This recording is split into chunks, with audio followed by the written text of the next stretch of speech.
In 2 days, the most powerful man in the world will be Donald Trump. Tonight, from Davos to the West Bank, from Washington to Berlin, the world in a wait-and-see mode like never before. I'm Brent Goff, and this is The Day.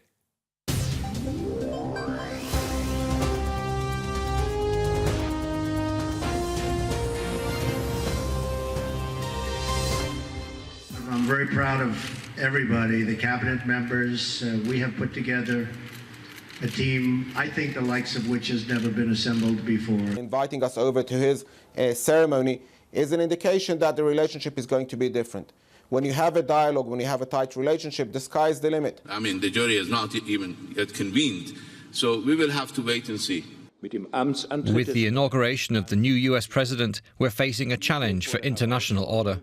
Für die internationale Ordnung. In 2 days, there will be a new president of the United States. But there's be a new president of the United States. But the challenges we face and the choices we must make as an international community don't hinge exclusively on Washington leadership.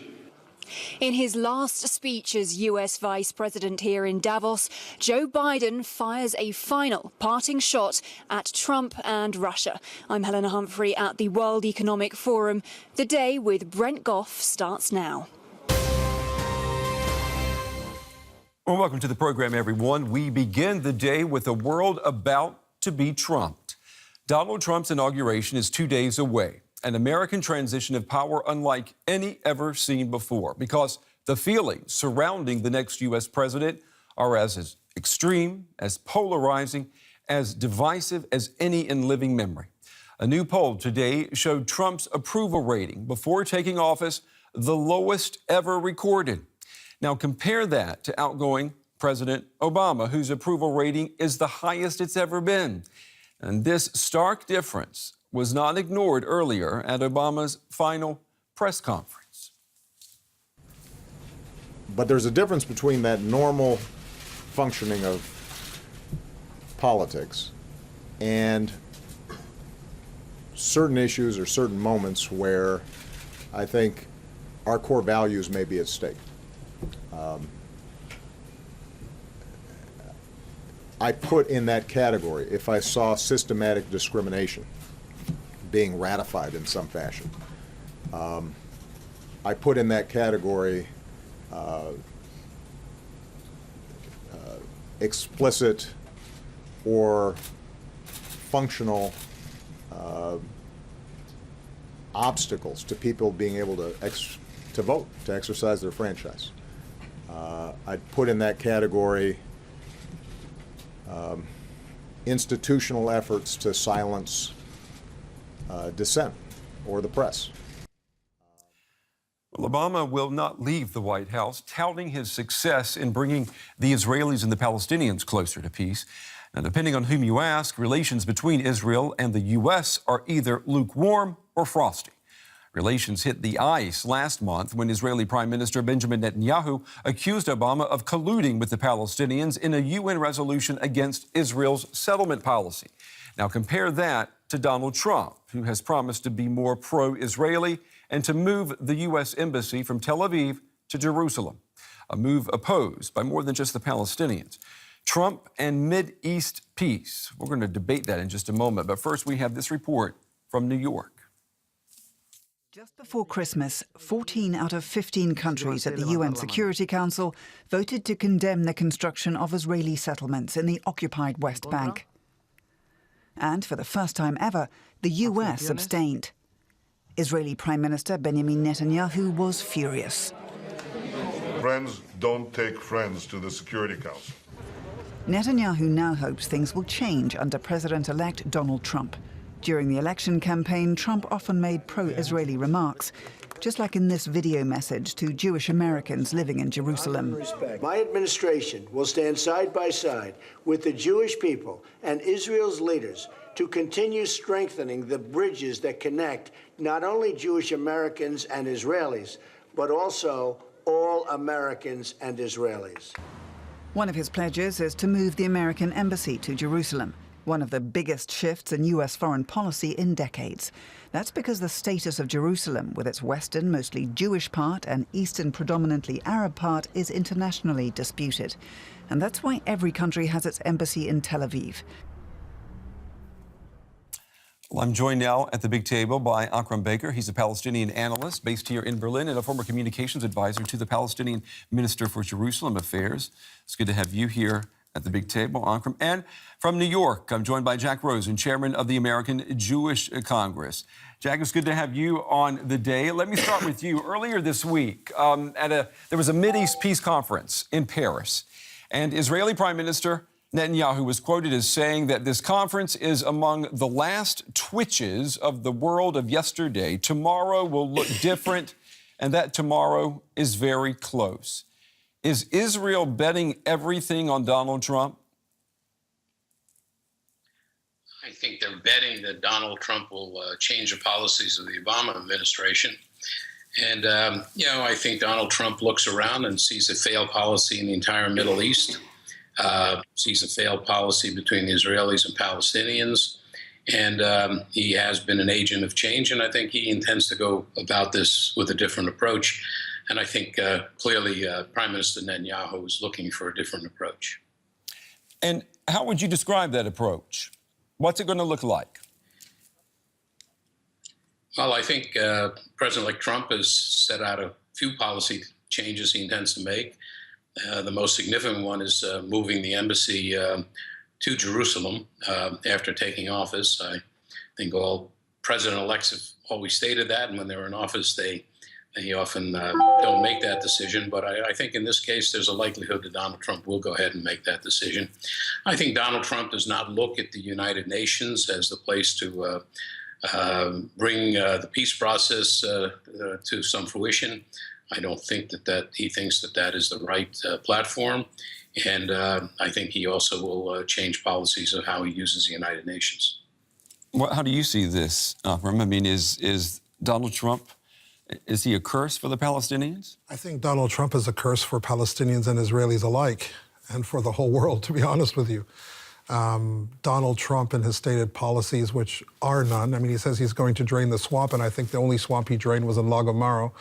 And well, what about with Israel and the Palestinians, though? I truly believe that if Donald Trump continues on the way which he has said he is going to bring disaster upon not only the Palestinians but Israelis, because he is going to perpetuate the occupation. And the Israeli occupation of Palestine is the core issue which needs to be resolved. And Donald Trump is toxic. I want you to take a listen to what Mahmoud Abbas, the Palestinian Authority president, said today about Mr. Trump. Take a listen. We heard Trump's statements that he wants to solve the Palestinian-Israeli conflict. This is a good sign. He's welcome to suggest his proposals for a solution. International legitimacy from UN Resolutions 242 and 338 to Resolution 2334 are on the table, and President Trump is welcome to make peace in the Middle East.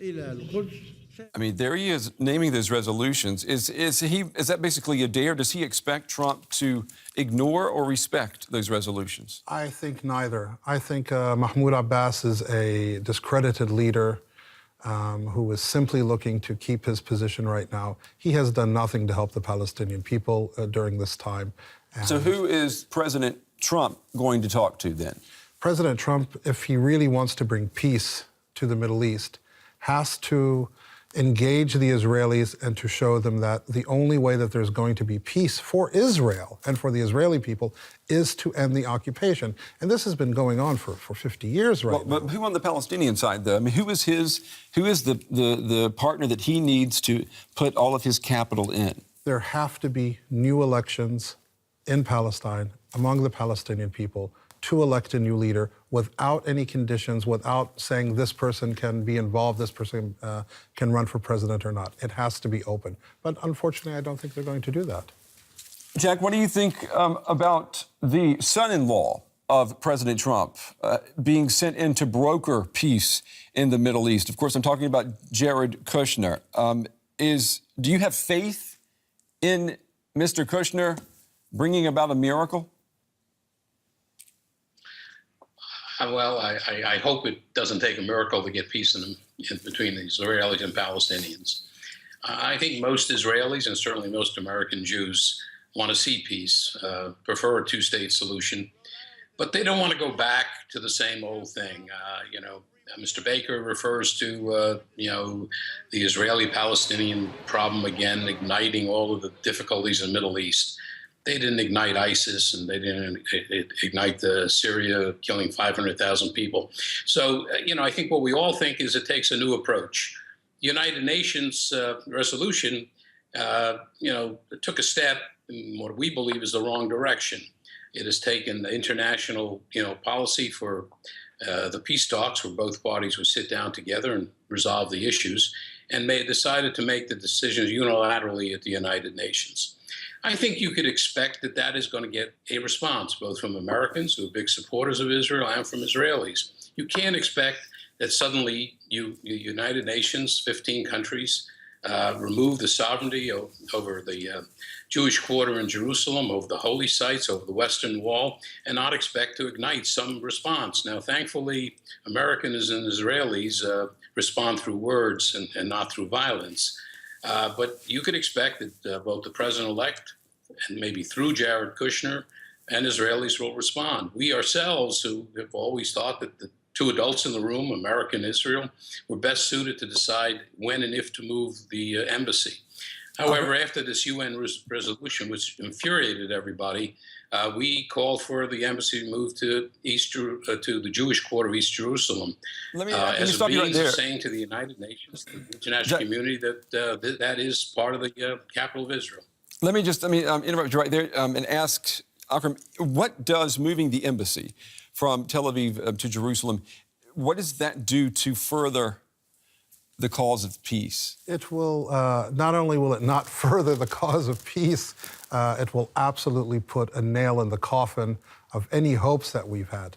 Now, I'm not talking about the peace process, which has already been dead, it has been dead.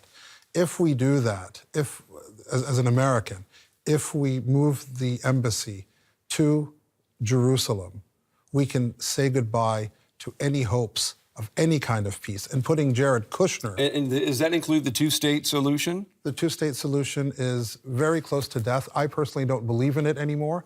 I believe it should be one state for both peoples, one man, one vote. We all want democracy, don't we, Mr.